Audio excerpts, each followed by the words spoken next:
غزوہ خندق، اسے غزوہ احزاب بھی کہا جاتا ہے، کیونکہ کئی جماعتیں مسلمانوں کے خلاف جتھا بنا کر ایک ہو گئی تھیں۔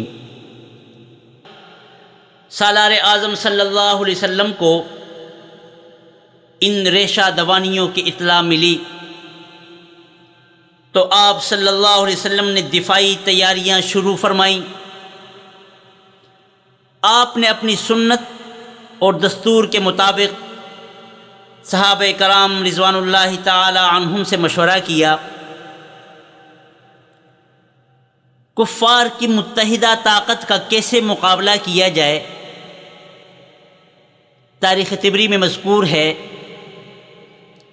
حضرت سلمان فارسی رضی اللہ تعالیٰ عنہ جو ایران کے رہنے والے تھے، انہوں نے عرض کیا کہ اے اللہ کے رسول صلی اللہ علیہ وسلم، ہمارے ہاں ایران میں ایسے موقع پر خندق کھود کر شہر کا دفاع کیا جاتا ہے۔ دیگر حضرات نے بھی اپنی رائے دی۔ فیصلہ یہ ہوا کہ مدینہ سے باہر نکل کر جنگ کرنے کے بجائے مدینے کے اندر رہتے ہوئے دفاع کیا جائے اور خندق اس طرح کھودی جائے کہ دشمن مدینے میں داخل نہ ہو سکے۔ تذکرہ دیار حبیب صلی اللہ علیہ وسلم میں مذکور ہے۔ صورت یہ تھی، مدینے کے 3 اطراف تو قدرتی طور پر محفوظ تھے، اس لیے کہ کھجوروں کے گھنے باغات اور قلعہ نما مکانات نے 3 اطراف کو گھیرا ہوا تھا، ادھر سے دشمن داخل نہیں ہو سکتا تھا۔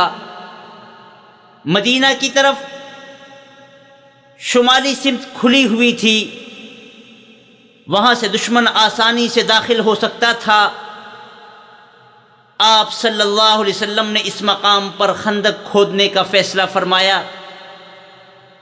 یہ خندق معمولی نہیں تھی، بلکہ 5000 گز لمبی، 7 گز گہری اور 9 گز چوڑی تھی۔ 10 آدمیوں نے 40 گز خندق تیار کی تھی۔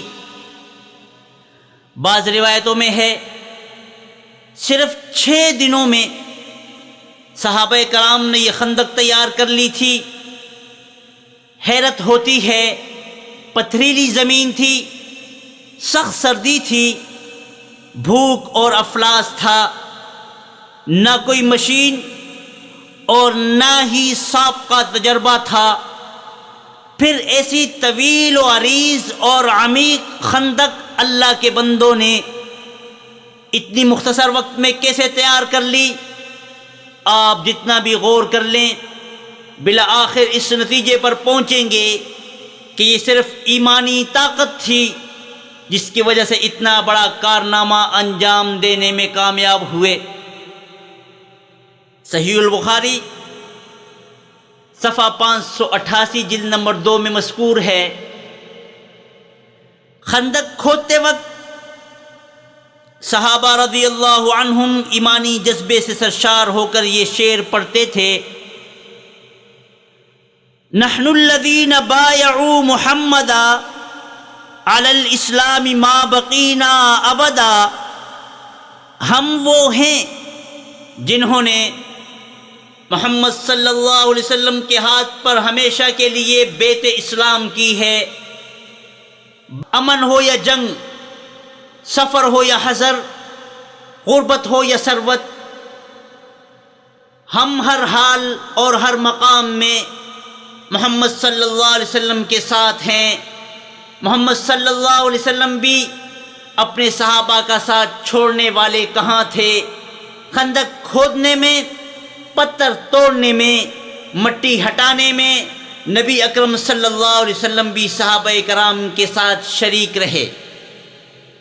بخاری شریف کی روایت ہے کہ کام کرتے کرتے آپ صلی اللہ علیہ وسلم کے سینے مبارک کے بال مٹی سے چھپ گئے تھے۔